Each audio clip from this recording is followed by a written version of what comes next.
জিলা আইন সেৱা প্ৰাধিকৰণ মৰিগাঁৱৰ অফিচিয়েল ইউটিউব চেনেলটোৰ তৰফৰ পৰা সকলোকে নমস্কাৰ জনালোঁ।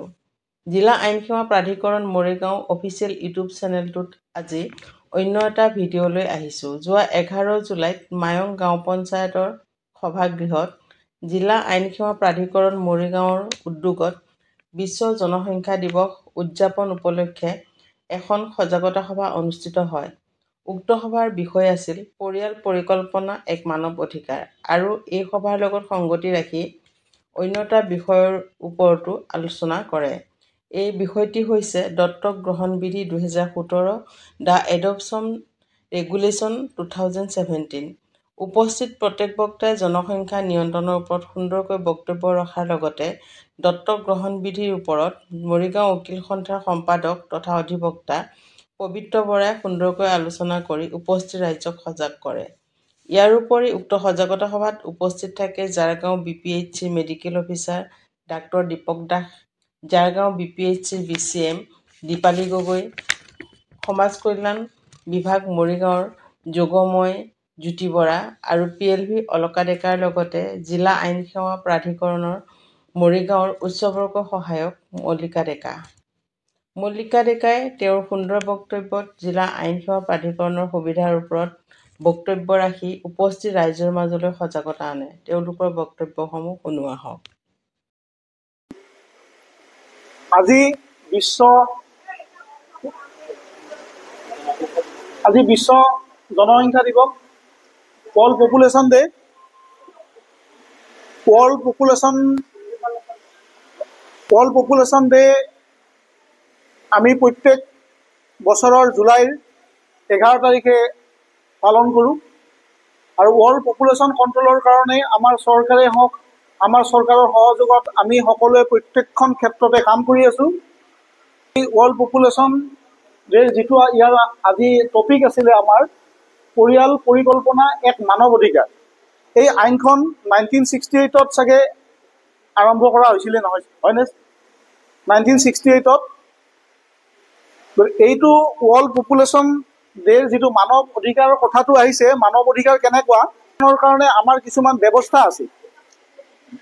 ব্যৱস্থাবোৰতো আপোনালোকে জানে। এই জনসংখ্যাৰ দ্বাৰা যদি বৃদ্ধি হয় আমাৰতো অসুবিধা হ'বই। কম হৈ থাকিলে আমাৰ কি লাভ হ'ব? যদি কণ্ট্ৰল হৈ থাকে আমাৰ কি লাভ হ'ব? ধৰক মই আৰু মোৰ পৰিবাৰ, দুটা ল'ৰা ছোৱালী সৰু সৰু হৈ আছে। যদি এই দুটা ল'ৰা ছোৱালী থাকে, মোৰ যি মাহেকীয়া ইনকম, সেই ইনকমেদি মই সিহঁতক ধুনীয়াকৈ খুৱাই বোৱাই পঢ়াই শুনাই ৰাখিব পাৰিম। তেওঁলোকে যিমান পঢ়িব বিচাৰে সিমান পঢ়াব পাৰিম। কিন্তু মোৰ যদি 10টা ল'ৰা ছোৱালী হৈ যায় মইতো নোৱাৰিম।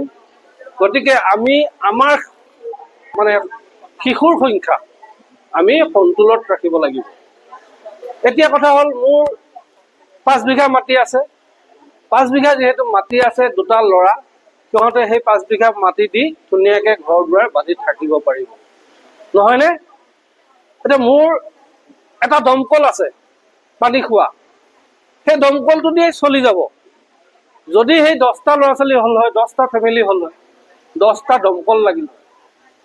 আৰু ঘৰ, এতিয়া মোৰ এটা ঘৰ আছে, সেই ঘৰটো দি চলি যাব। কিন্তু শিশুৰ সংখ্যা বেছি হ'লে তেতিয়াহ'লে মই 10টা ঘৰ তেওঁলোকক বনাই দিব লাগিব। গতিকে জনসংখ্যা দিৱসৰ গুৰুত্ব বহুত বেছি। বাচ্ছা এটা আছে, কোনো কিছু নাই, তেওঁ বাচ্ছাটোৰ তাক তেওঁলোকে তুলি লৈ ডাঙৰ দীঘল কৰিলে। কিন্তু কথাটো হ'ল কি, ল'ৰাটো খুব সৎ ল'ৰা, কিন্তু অলপ অজলা ল'ৰা। ল'ৰাটো অজলা, ধুনীয়াকৈ মাত বোল কৰিব জানে, কিন্তু চালাক চতুৰ, পঢ়া শুনাত তাৰ ইমান আগ্ৰহ নাই, কাম চাম ধুনীয়াকৈ কৰে। তাক সি লাহে লাহে ডাঙৰ হৈ আহিলে, সিহঁতে চাকৰি কৰে। যিহেতু অজলা, সি স্কুল কলেজ নগ'ল, গোটেই মাটি বাৰী ঘৰ দুৱাৰ সিয়ে চায়। এদিন ফটককৈ দেউতাকৰ অসুখ হ'ল, অসুখ হৈ হস্পিটেলত দেখালেগৈ। ডক্টৰে ক'লে যে তেওঁৰ কিডনী বেয়া। এতিয়া কোনে কিডনী দিব? ভগৱানৰ কৃপাত কি হ'ল, এই যে ল'ৰাটোক তুলি লৈছিলে সি ক'লে মই কিডনী দি দিম। তাৰ 2টা কিডনী আছিলে, এটা কিডনী সি দেউতাকক দি দিলে। তেনেকৈ চলি আছে। এদিন এটা এক্সিডেণ্টত, মটৰ গাড়ী এক্সিডেণ্টত, সি ঘৰত আছিল, মাক দেউতাক ওলাই গৈছিল, মটৰ গাড়ী এক্সিডেণ্টত 2জন পটককৈ ঢুকাই, একে মানে লগতে ঢুকাই থাকিলে। মাক বাপেক ঢুকাই থাকিল মটৰ গাড়ী এক্সিডেণ্টত। ঢুকোৱাৰ পাছত ইয়াৰ মাক দেউতাকৰ যিখিনি সম্পত্তি আছিলে সিটো পাব লাগিছিল নে নাই বাৰু? কিডনীও দিছে সি। কিন্তু কি হ'ল, এই যে মাক বাপেকৰ ভাই ককাই আছিলে, ভাই ককাই আহি তাক সি কোৰ্টত আহিল। কোৰ্টত আহি ক'লে যে মোৰ মা দেউতা হয়, মই কিডনী দিছোঁ, মোক এতিয়া এই ভাই ককাই মোক ঘৰৰ পৰা উলিয়াই দিছে। আপোনাৰ আমি তেতিয়া ক'লো যে আমাৰ সৰুতে ক'লে আপোনাৰ বাৰ্থ চাৰ্টিফিকেট দিয়ক। মোৰতো বাৰ্থ চাৰ্টিফিকেট নাই। আপুনি তেওঁলোকৰ ল'ৰা ছোৱালী ল'ৰা নহয় নেকি? বোলে নহয়, মোক তুলিহে লৈছিলে। তুলি লোৱা কিবা কাগজ আছে নেকি? নাই নহয় কাগজ একো। কোৰ্টে তেওঁক একো সহায় কৰিব নোৱাৰিলে, কাৰণ তেওঁক যিটো নিয়ম মতে তুলি ল'ব লাগিছিল নিয়ম মতে তুলি নল'লে। এই ল'ৰাটোৰ একদম অৱস্থা নাইকিয়া হৈ গ'ল, কিডনীও নাইকিয়া হ'ল তাৰ, আৰু এই ঘৰৰ পৰাও খেদা খালে। খুব সম্ভৱ ল'ৰাটো এতিয়া এই পৃথিৱীত নাই। গতিকে মই আপোনালোকক এই ঘটনাটো এইটো কাৰণেই কৈছোঁ, যদি কোনোবাই শিশুক তুলি লয়, খুব ভাল কথা, এইটো মহান কথা। তুলি লওঁতে যাতে আমাৰ যিটো নিয়ম আছে, এখন আইন আছে, সেই আইনখনৰ মতেদি আগুৱাই যায়, তেতিয়া যোনে তুলি লয় তেওঁ মানে আইনী প্ৰটেকশ্যন পাব। আৰু যিটো শিশুক তুলি লৈছে তাক কোনেও ভৱিষ্যতে হাৰাশাস্তি কৰিব নোৱাৰে।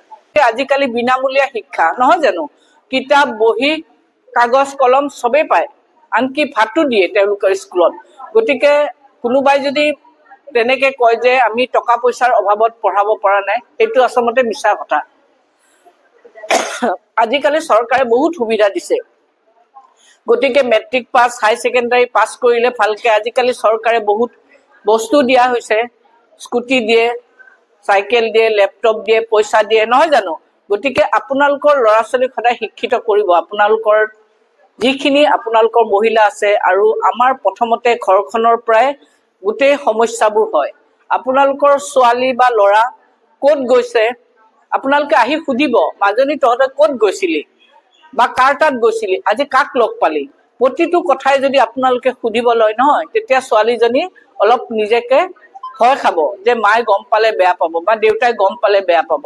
গতিকে কোনোবাই তেতিয়া বেয়া কাম কৰিবলৈও সংকোচ। আইন সেৱা প্ৰাধিকৰণ মৰিগাঁৱৰ অফিচিয়েল ইউটিউব চেনেলটোৰ তৰফৰ পৰা আগবঢ়োৱা এই ভিডিঅ'টো চোৱাৰ বাবে ধন্যবাদ জনালোঁ।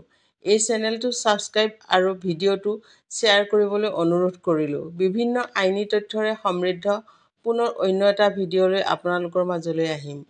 আইনী সাহায্য পাবৰ বাবে যোগাযোগ কৰিবলৈ কাৰ্যালয়ৰ ঠিকনা: জিলা আইন সেৱা প্ৰাধিকৰণ, মৰিগাঁও, মৰিগাঁও জিলাৰ ন্যায়িক আদালত প্ৰাংগণত।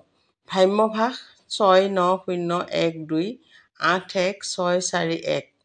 তলৰ ডেছক্ৰিপশ্যনত যোগাযোগৰ ঠিকনা আৰু ফোন নম্বৰ দিয়া হ'ল।